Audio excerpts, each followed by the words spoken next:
and blessed Tuesday of Holy Week. Greetings from Lincoln, Nebraska, where I am no longer in the basement.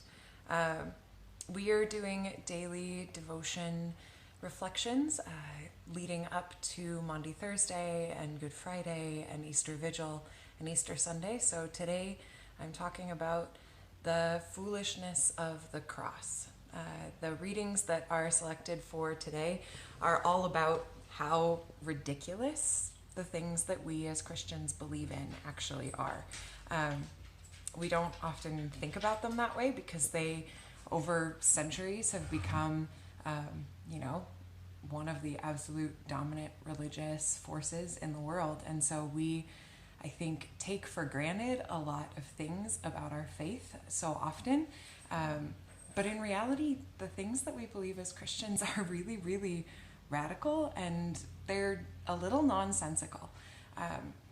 We believe in a God who chose to become one of us, who chose to live and dwell on this earth, not just as like a spiritual presence or some grand dominating force, but in the like holy limitation of a human body. And then not only chose to come and live and dwell with us, but to do so in a way that cost God their life, right? Jesus lived and proclaimed the gospel at all costs and did so in a way that ultimately led to his death, and not only death, but violent execution and humiliation and death on a cross.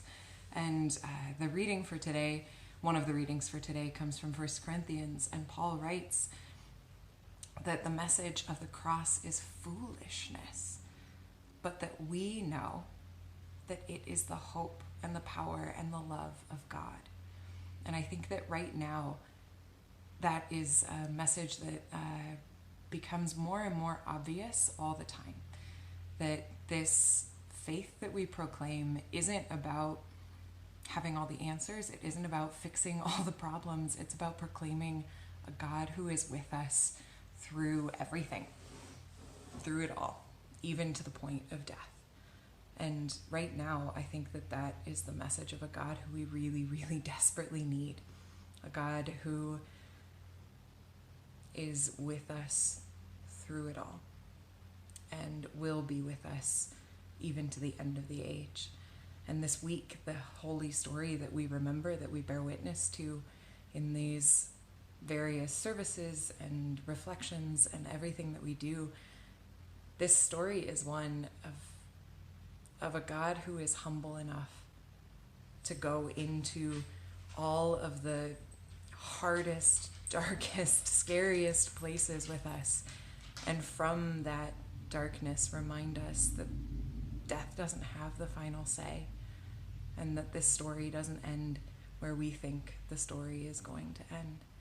We have so much more to hope for, and so much more to be a part of, because we're in this together with one another and with God. So remember that as we go through this Holy Week together that looks so different than it has for most of us ever in our lives, that we're not in this alone, that we have each other, and we have a God who time after time after time shows up in the places we least expect God to. But God shows up anyways.